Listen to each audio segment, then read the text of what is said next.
In lands forgotten by time, where history bleeds into myth, a kingdom once rose, a powerful realm forged in blood and glory. And in the heart of this kingdom, atop the Tower of Lamentation, rested a throne. It was not a throne of shimmering gold, nor of polished ebony. It was a seat of dark stone, carved by unknown hands, with age etched into its fissures like the wrinkles of a dying elder. They say power corrupts, but the power of this throne, it did not corrupt. It devoured. It consumed the soul, the sanity, and the very essence of anyone who dared to sit upon its ancestral coldness. For there was a prophecy whispered on moonless nights and etched into forgotten parchments. He who inherits the crown inherits the sins. And so it was. Each king who ascended the throne of ashes inherited not only power, but memories. Not his own, but the memories of all those sacrificed to keep him high above.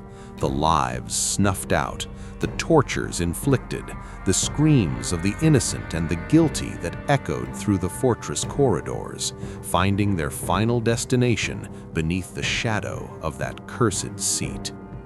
Today, the kingdom lies in ruins. Civil war has ravaged its lands, and the last heir, young Prince Theron, is but a shadow of his former self.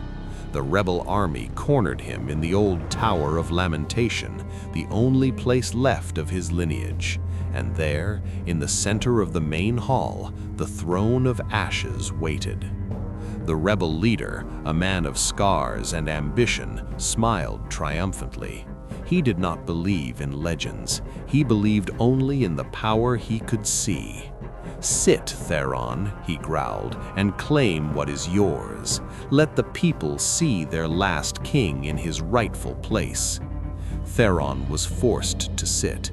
The cold stone of the throne turned to ice. A shiver ran down his spine.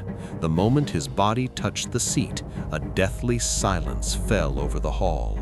The wind stopped. The sounds of battle ceased. Everything went still. Then it began, not with an explosion, but with a whisper. Thousands of voices all at once invading his mind. Screams of pain, groans of agony, whispers of betrayal and despair.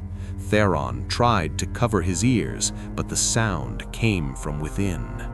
He saw. He glimpsed the memory of a king ordering an entire village to be burned. He felt the blade piercing the stomach of a traitor. He heard the cry of an orphaned child. Every death, every act of cruelty orchestrated from that seat became his own. The rebels watched, motionless, the triumphant smiles on their faces replaced by a growing dread. They saw the prince writhe, his mouth locked in a silent scream. They saw dark stains spreading, wounds opening across his flesh. The stench of iron and rot began to fill the air. One of the rebels, bolder than the rest, stepped forward. "What is happening to him?" he asked, his voice trembling.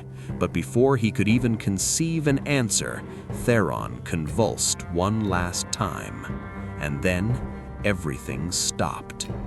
The rebel leader, with a mixture of revulsion and fascination, approached. He placed a hand on Theron's shoulder.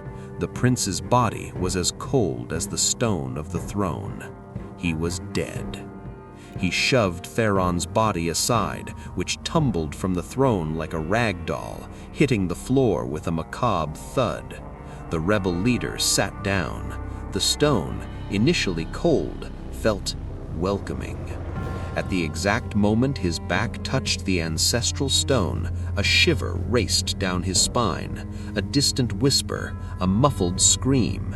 He tried to ignore it, attributing it to exhaustion or the thrill of victory, but the whispers grew louder, and the wounds. The scars of 1,000 past sins began to manifest upon his own skin, the memories of the dead, the agonies of their tormentors, the price of the throne. The cycle of ashes, far from over, had just found its new host. For on the throne of ashes, death is never the end. It is only the beginning of a new collection of sorrows, and the lineage of the damned, it never breaks.